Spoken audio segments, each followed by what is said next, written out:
Jammji Info point net, informer, éduquer et divertir dans la paix. yow mu bëgg a jot xibaar yu sell te woo waaye itam bu ànd ak njàngalee ak xel mu dal ak jàmm gaawal gaaw abonné suñu compte YouTube bi nga xam ne moo di Jammji Info point net. tey ana yan action le conseil départemental de la jeunesse bu Guédiawaye yan action ngeen di mener tey dans la lutte contre Covid-19 bi. Oui, Covid-19 nag moom depuis bi mu commencé ba léegi ñu ngi ci ñu ngi commencé par le peu de nous que nous avons comme moyen jënd ci ay gel jënd ci ay madar jënd ci ay lave-mains parce que dès le départ il était question de laisser la lutte aux techniciens parce que boobu amul woon ampleur amul woon ce qu'on parle aujourd'hui des cas communautaires donc les techniciens nous avaient suggéré de ne pas aller en contact avec les populations. Le mieux, c'était peut-être de mettre en priorité la communication digitale, comme ni ngeen def nii,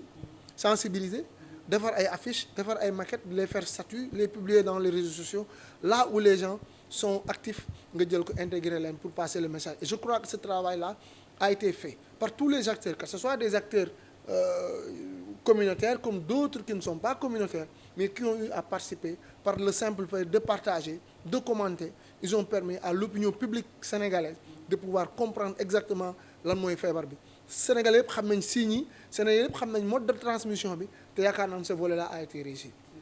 bi ñu demee nag ba yegg ci cadre communautaire nga xam ne il faut une implication de la communauté dans la lutte. On s'est investi en incitant les ASC, en incitant les organisations de jeunesse, parce que le conseil de la jeunesse c'est un corps constitué de l'État, mais plus c'est une organisation faîtière qui regroupe des organisations. Donc la première à faire, c'était d'inciter les organisations à envahir leur aire géographique. Les ASC, les OCB, chacune ku ci nekk ci li nga nekk yaakaar naa ni su fekkee am na ñu doon suivre souvent acteurs yooyu ku ci mësaan def activité dama koy jël moom def ko statut wane ko pour public bi xam ni kat jeunesse bi ñu ngi ci. bi ñu demee ba bi ci mujj yaakaar naa ni muy vacances citoyennes muy les examens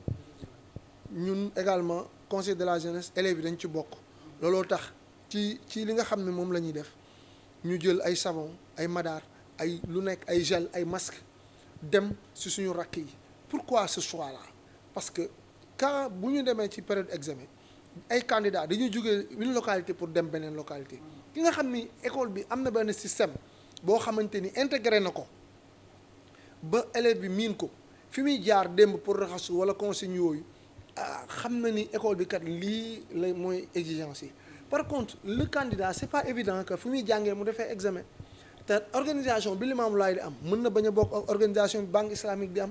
dispositif logistique bi banque islamique am mën na bañ a bokk ak lycée LPA donc ku nekk ak sa dispositif donc day baax qu'il y ait également un accompagnement communautaire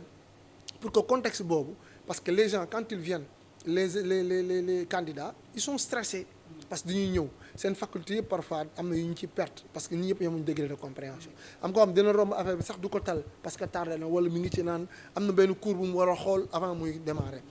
donc loolu moo tax ñu jël ay volontaires dans toutes les communes mais c'est vrai que nous n'avons pas fait tous les centres parce qu'on n'avait pas suffisamment de moyens mais nous avons pu mobiliser une trentaine de volontaires dans 5 à 6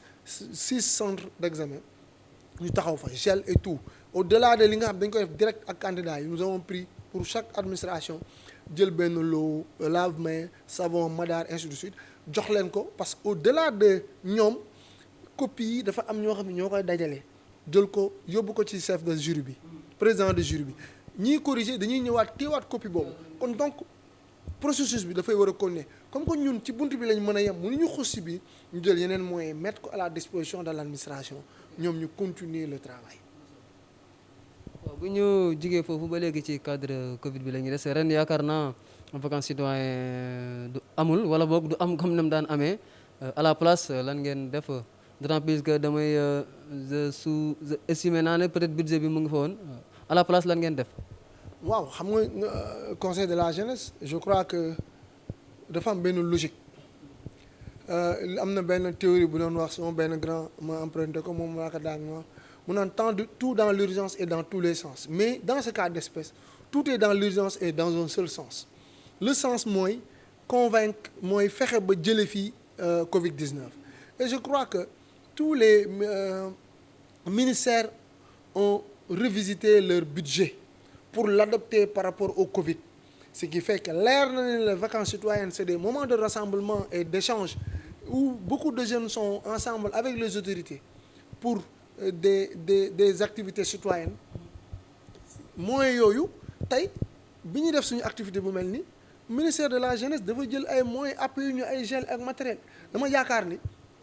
une orientation politique s'adapte par rapport au contexte et ils ont su adapter le contexte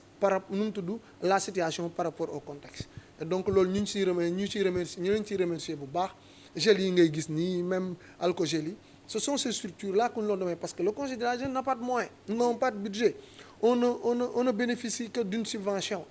de la ville. On reçoit que 1,5 million sur toutes les activités que nous menons, y compris notre budget de fonctionnement ci la nekk. Donc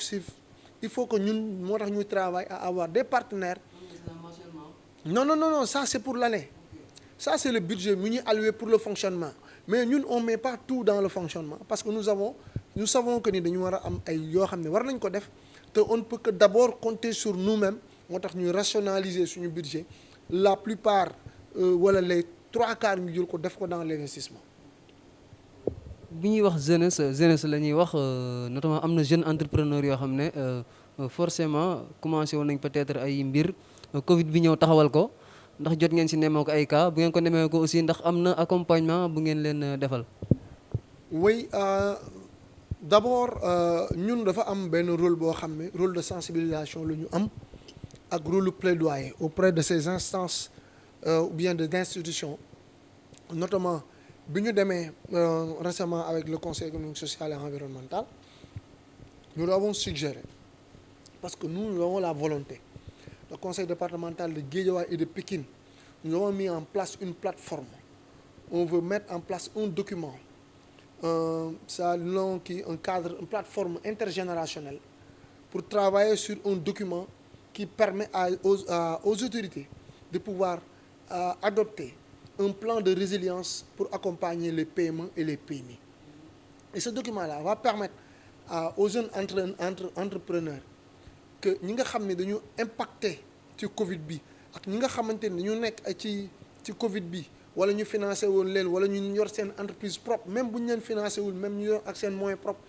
mu am benn ay structure wala ñu am ay techniciens ñoo xam ne dañ leen di accompagner ba ñu mën a relancer waat seeni activité ba nga xam ne mën a daanu ñi nga xam dañu nekk dans des dispositions peut-être je veux pas aller parce que là c'est am na yoo xam ne c'est mon avis personnel peut-être document bi dina mën a retracer ba nga permettre nga xam ni tey dafa am problème moyen pour relancer ces activités ban accompagnement institutionnel ak financier lañ koy tegal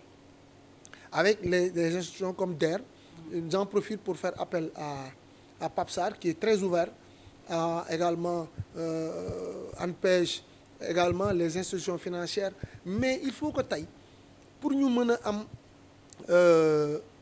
auto-emploi bu dëgër il faut que sans pour autant l'intervention de ces institutions que les institutions financières fassent confiance aux jeunes di leen accompagner parce que le constat est là que les institutions financières ne prennent aucun risque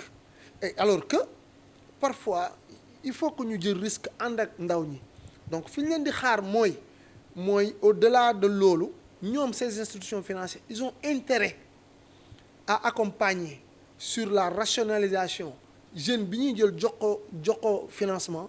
ñu accompagner ko mu réussir parce que bu réussir dina impacter ci institution financière boobu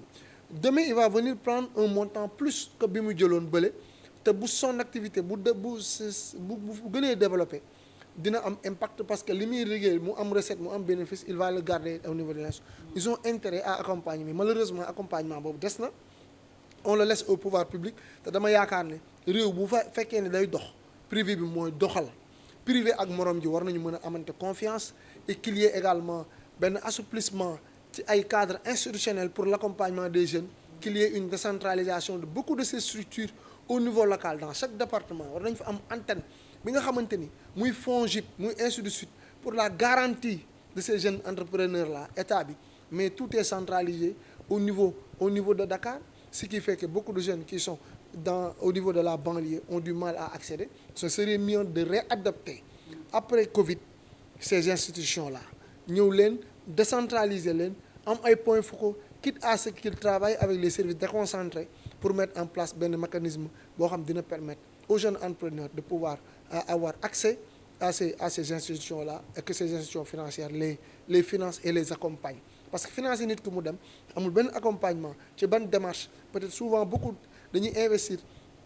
ci benn secteur boo xam ne peut-être maîtriser wuñ ko mais lañ fa am espoir ils ont besoin d'être encadrés, ils ont besoin d'être accompagnés pour que ñu mën a réaliser seen avenir.